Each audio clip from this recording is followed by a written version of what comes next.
She negotiated billion-dollar deals in 5 languages, but stood helpless watching her mute daughter drift away in silence. Kalista Morgan had 8 years to learn sign language. She failed. Then one Saturday morning, a widowed father spent 5 minutes doing what she never could, making her daughter laugh. What he revealed next destroyed everything Kalista believed about protecting her child. The autumn morning painted San Francisco in shades of gold and amber, casting long shadows across the gleaming towers of the financial district. Kalista Morgan stood at the floor-to-ceiling windows of her corner office, watching the city wake beneath her. At 40 years old, she commanded one of the most successful real estate empires on the West Coast. Her name whispered with equal parts admiration and intimidation in boardrooms across the city.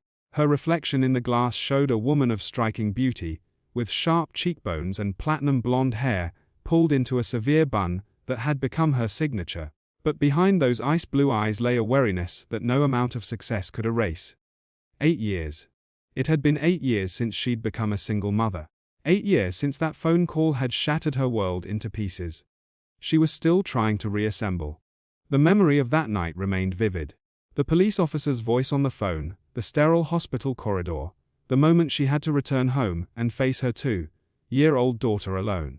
Astrid had been too young to understand why Daddy never came home, but old enough to feel the absence that would shape both their lives. Astrid Morgan was 12 now, a delicate pre-teen with her father's warm eyes that sparkled like sapphires when she smiled, which wasn't often enough these days, born with a rare neurological condition that had stolen her voice before she could properly use it. Astrid navigated the world in silence. The doctors had been optimistic at first, suggesting various treatments and therapies. But as years passed, it became clear that Astrid's voice would remain locked inside her. Kalista had thrown herself into learning sign language with the same intensity she brought to hostile takeovers and million-dollar deals, but the fluid grace of native signers eluded her. Their conversations often dissolved into frustrated gestures and guessed meanings, leaving both mother and daughter feeling more isolated than connected. The intercom buzzed, pulling Kalista from her thoughts. Gwen Harper's voice filled the office. Warm and familiar after 5 years of working together, Gwen was more than an executive assistant. She was the closest thing Kalista had to a friend, though even that relationship was carefully managed, kept at arm's length like everything else in Kalista's life. "Your 900 is here," Gwen announced, though her tone suggested she knew Kalista's mind was elsewhere. Also, Yamamoto-san from Tokyo called.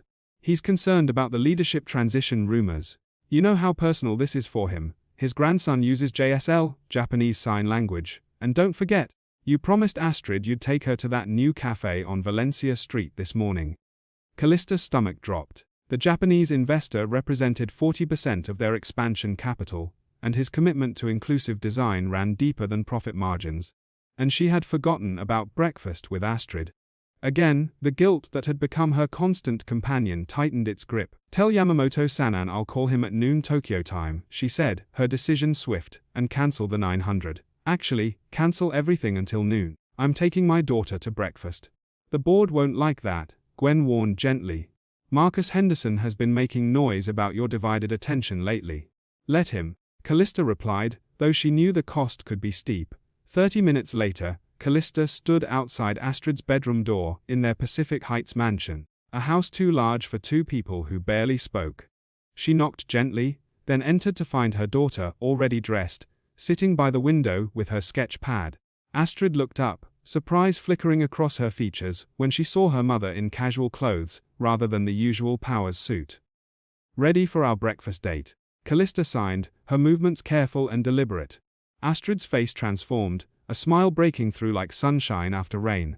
She nodded enthusiastically, grabbing her favorite purple backpack decorated with painted butterflies she'd added herself. The cafe on Valencia Street was everything their house wasn't.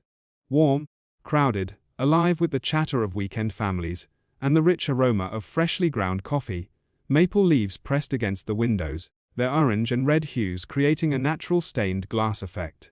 Kalista guided Astrid to a corner table by the window, watching as her daughter immediately pulled out her sketch pad and began drawing the leaves dancing in the morning breeze. While Kalista stood at the counter ordering, she kept glancing back at Astrid, noting how small and alone she looked at the table for 4. Other children her age were chattering with their parents, sharing jokes and stories. While Astrid remained in her bubble of silence, the familiar ache returned, the one that reminded Kalista of all the ways she was failing as a mother. The bell above the door chimed, and a man entered with a young boy. The child, perhaps 6 or 7, had sandy brown hair that stuck up at odd angles, despite what appeared to be recent attempts to tame it. He wore a dinosaur sweater and carried a well-loved stuffed triceratops. His father followed, tall and lean with kind eyes behind wire-rimmed glasses, dressed in worn jeans and a flannel shirt that spoke of weekend comfort rather than corporate ambition. Before anyone could react, the boy had bounced over to Astrid's table, his attention caught by her drawing. Kalista tensed, ready to intervene, her protective instincts flaring. But then something extraordinary happened. The man approached calmly and instead of speaking, his hands began to move in fluid, graceful motions. He was signing to Astrid, asking if his son Oliver could see her beautiful artwork. Astrid's transformation was instantaneous and breathtaking. Her entire body seemed to light up from within, her hands flying in response. No longer the hesitant, uncertain movements she used with her mother, but confident, expressive, alive.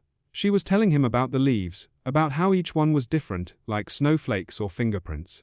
The man listened intently, nodding, responding with equal enthusiasm, his facial expressions and eyebrows adding grammatical nuance that Kalista had never mastered. "I'm Elias Bennett," the man said when she returned to the table, his voice gentle with a slight southern drawl.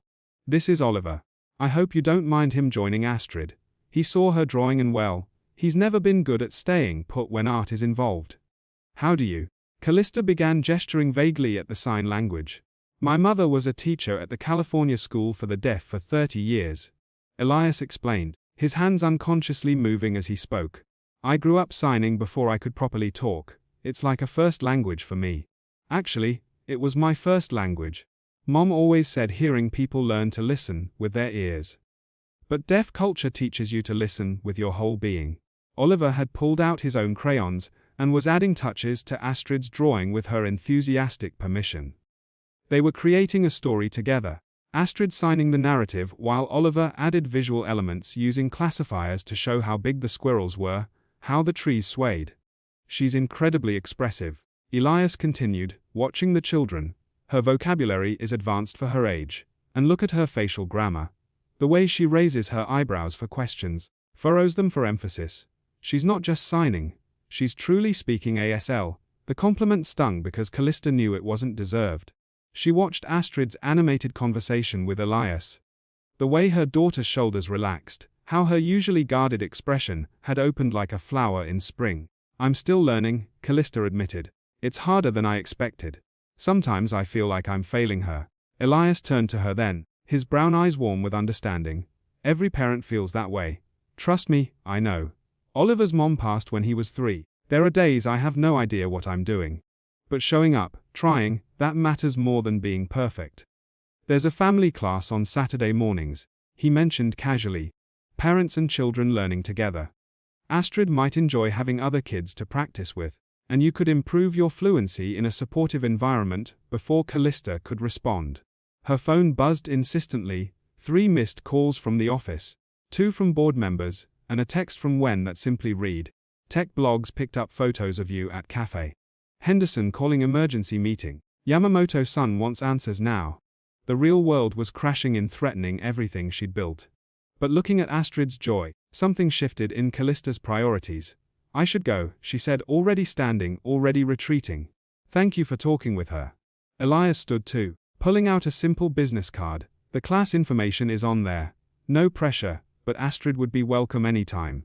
You both would be." The week that followed was a battlefield. Tech blogs ran headlines. "Distracted CEO, is Morgan Enterprises losing focus?" Marcus Henderson leaked concerns to investors about leadership stability. Yamamoto-san's team scheduled a video call demanding reassurances. But even as she fought to save her company, Kalista's mind kept drifting to that moment in the cafe, to Astrid's joy, to Elias's patient hands. Thursday afternoon, Wen set a fresh coffee on Kalista's desk along with a tablet showing the latest article. "They're calling you the absent CEO. Marcus has convinced 3 board members to demand a performance review."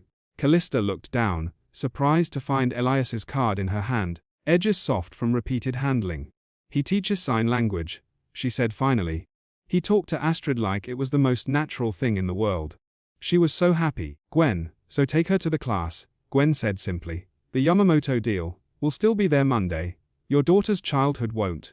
Gwen's voice was firm. I've watched you build walls for 5 years. Maybe it's time to build bridges instead.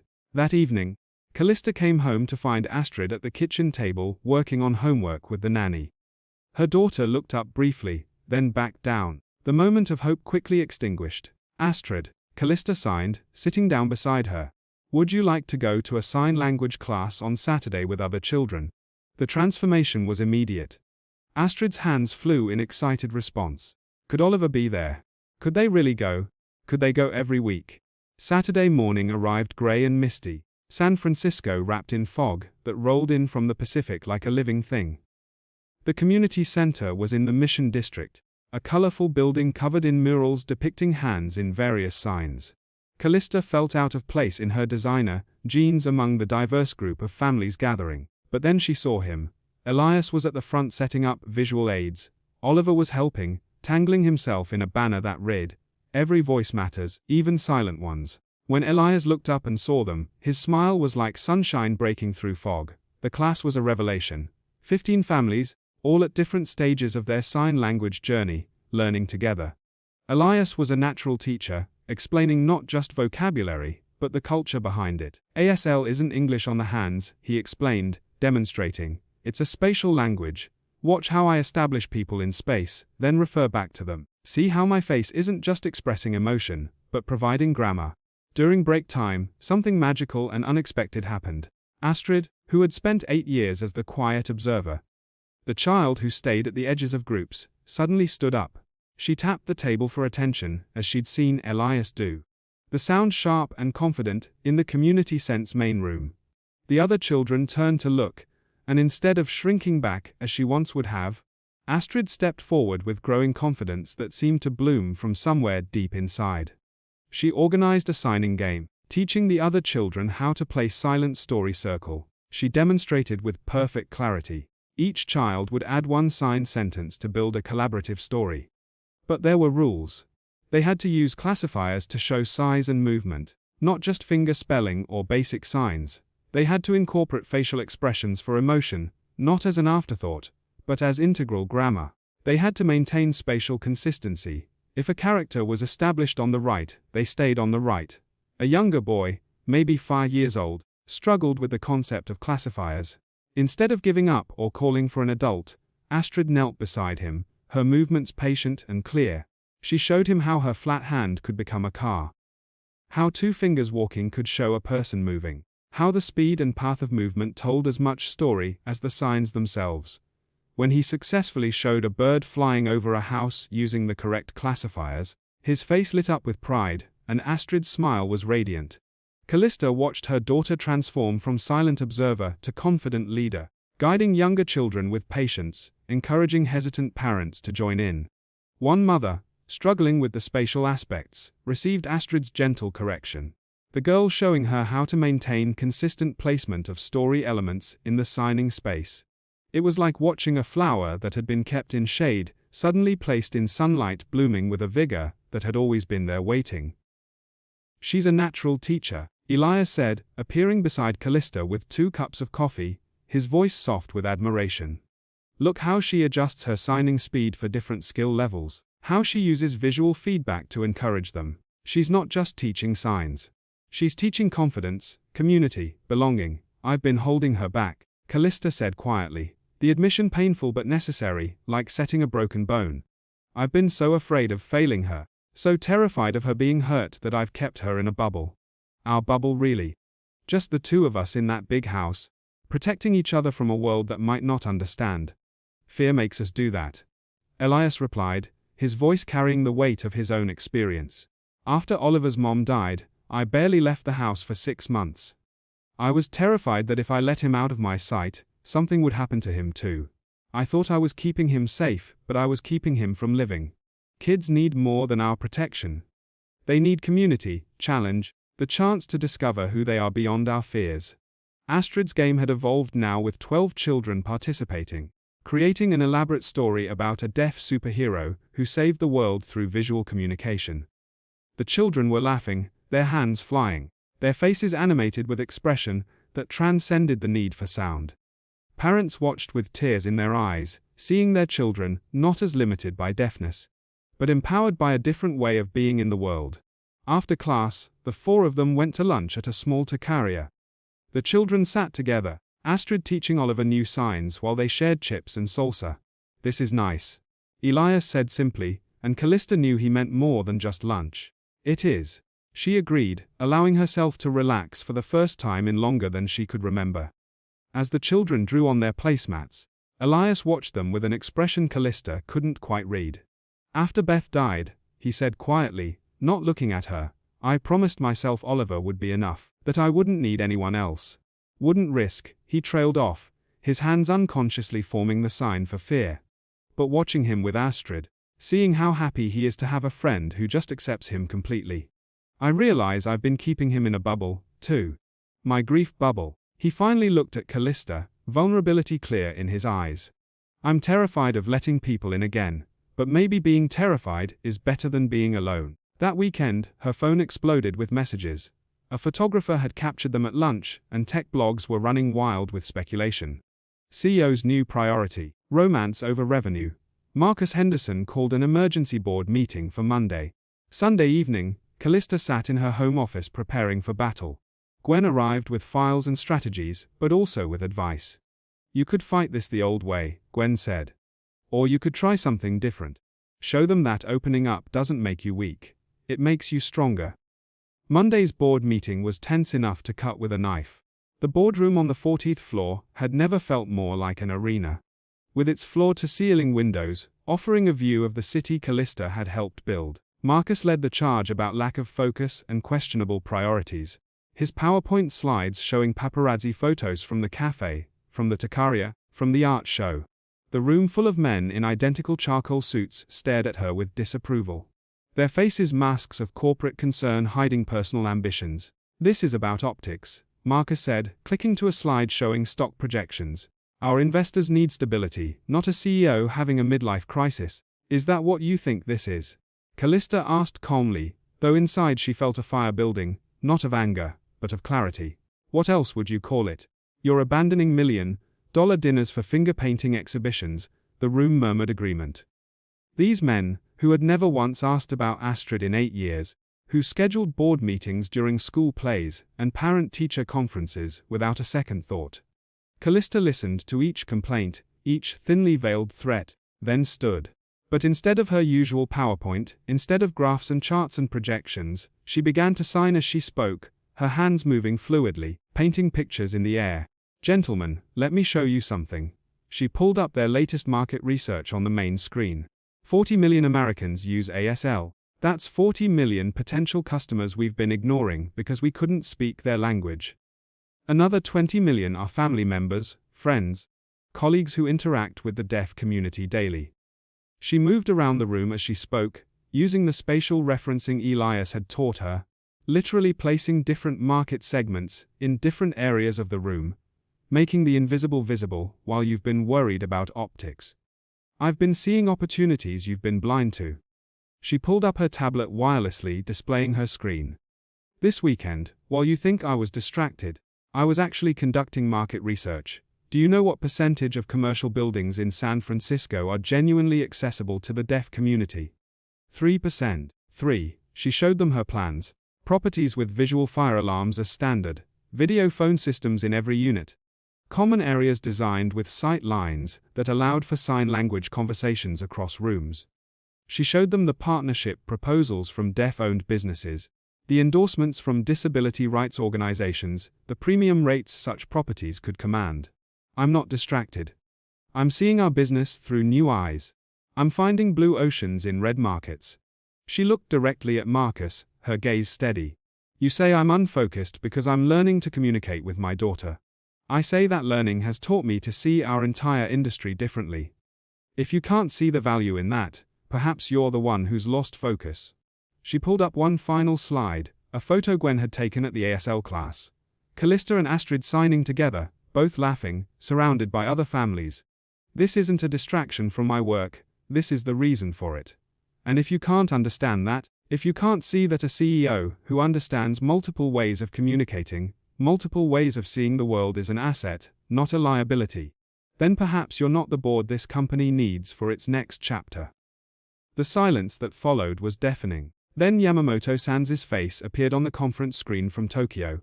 She'd forgotten he was dialed in, watching everything. Morgan-san, he said, his voice carrying the weight of billions in investment power. In Japan, we have a saying. The bamboo that bends is stronger than the oak that resists. You have shown you can bend without breaking. This is leadership. He paused, his next words, careful but clear. Yamamoto Industries will increase our investment by 20% contingent on your inclusive development initiative moving forward, and Henderson-san. He looked directly at Marcus through the camera. Perhaps it is time for you to learn a new language as well. That evening, she found Astrid in her room video calling Oliver, teaching his stuffed triceratops sign language. Mom, Astrid signed when she noticed her. Elias invited us camping next month. Real camping with tents and stars. Can we go? Yes. Kalista signed back, we can. Wednesday brought an unexpected text from Elias. Oliver's school is having an art show Friday.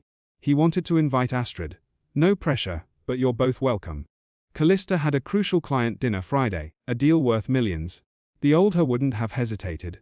She called the dinner, sending her CFO instead. Friday evening at Oliver's school was beautiful chaos. Oliver dragged them to his painting. 2 houses with a rainbow bridge connecting them. It's our houses, he signed to Astrid. So, we can visit whenever we want. I haven't done this in a long time, Kalista admitted to Elias as they watched their children. Been close to someone. Let someone in.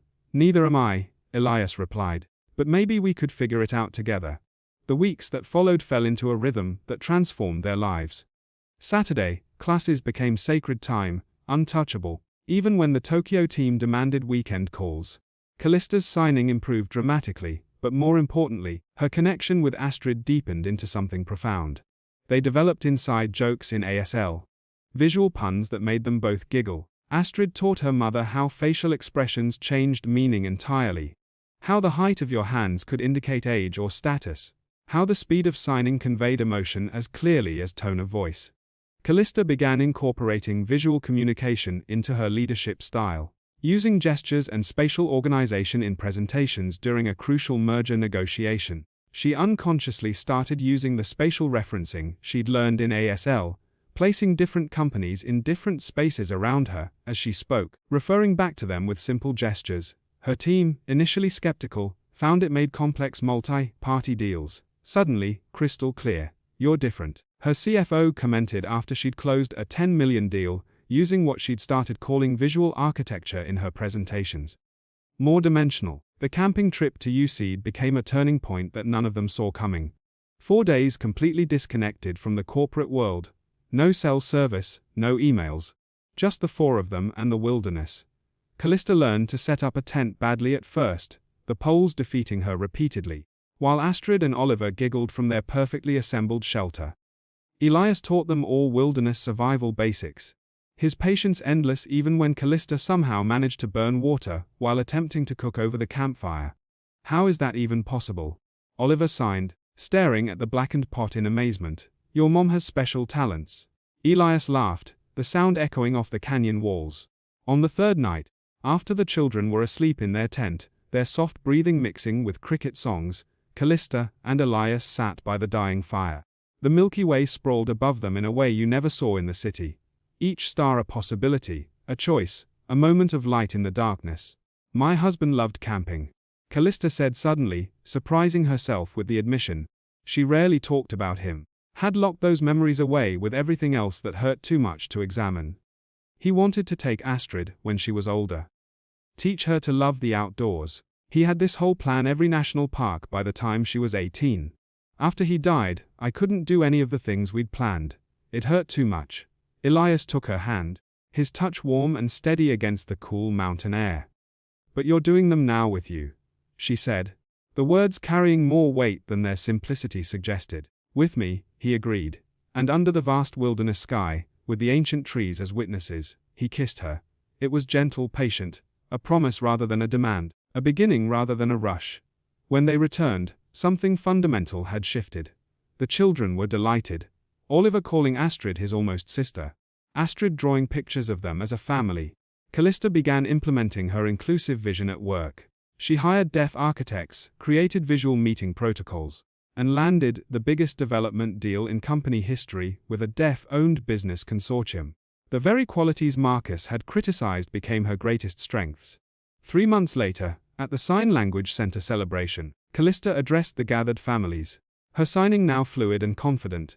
8 months ago, I walked in here lost, she signed. I thought I was just bringing my daughter to learn, but I found community. I found my voice in silence. I found my daughter again. Not the quiet shadow I'd been protecting, but the brilliant light she truly is. And I found love. Spring brought challenges when Oliver got sick. Landing in the hospital for a week, Kalista took time off, really off, supporting Elias through his terror. When Oliver recovered, Elias pulled Kalista close. Move in with us, he said suddenly. Or we'll move in with you. You and Astrid aren't just part of our lives anymore. You are our life. The move was chaotic and perfect. The big house that had echoed with loneliness now rang with laughter, with family dinners, where everyone signed, including everyone always. 6 months later, on a brilliant Saturday morning at the Sign Language Center, Elias got down on one knee. He signed his proposal while Oliver and Astrid held a banner reading, "Say yes." Kalista's yes was signed and spoken, and laughed and cried all at once while the room erupted in visual applause, hands waving like leaves in a joyful wind. They married the following spring in the botanical garden, surrounded by cherry blossoms, and their ASL family. Astrid and Oliver stood as witnesses, while she signed a poem about families being gardens, growing stronger when planted together. 5 years passed in a blur of ordinary miracles. Astrid grew confident, becoming an advocate for deaf children. Oliver's art focused on visualizing the unspoken. Kalista's company became a model for inclusive business practices with her TED Talk on leading with all languages going viral. Elias's design firm specialized in universal communication. At Astrid's high school graduation, she stood as valedictorian. She delivered her speech in ASL and through an interpreter, speaking about communication beyond words, about families built from choice and commitment. The woman who taught me to find my voice never made a sound. Astrid signed, looking at her mother. She showed me that love needs no words, only the willingness to learn each other's languages. Oliver, now 16, signed his enthusiasm from the front row. Elias held Kalista's hand tightly, both crying openly. "That's our daughter," he whispered. And Kalista loved that there was no distinction, no qualifier. They were simply completely family. Marcus Henderson approached during the party. "Now a changed man. You were right," he said simply. "My grandson is deaf. I never understood until now. Bring him to the center." Kalista said Saturday mornings. "We'll be there," because they always were. It had become their tradition, their way of giving back. Elias taught. Kalista assisted. Astrid mentored. Oliver created murals, celebrating visual language. A young couple approached with their deaf daughter. Before Kalista could respond, Astrid was there kneeling down, showing the child that her hands could speak, could sing, could tell stories. "It's going to be okay," Kalista told the parents. "Better than okay. Your daughter will show you a whole new world." They watched as Astrid organized an impromptu signing choir, 20 young people creating poetry with their hands. Oliver conducted them with artistic flair. This was their legacy, a generation who knew that different didn't mean less, that silence didn't mean absence. "I love you." Kalista signed to her family. "We love you too." They signed back in unison. The stars emerged above the garden. The same stars that had witnessed their camping confession. Their wedding, their journey from strangers to family, ready to go home. Elias asked as the party wound down. "We are home," Astrid signed, gesturing to encompass everyone around them. And she was right. Home wasn't a place, but understanding. Not perfect communication, but perfect acceptance. Tomorrow would bring new challenges. Astrid would leave for Gallaudet University to become a teacher.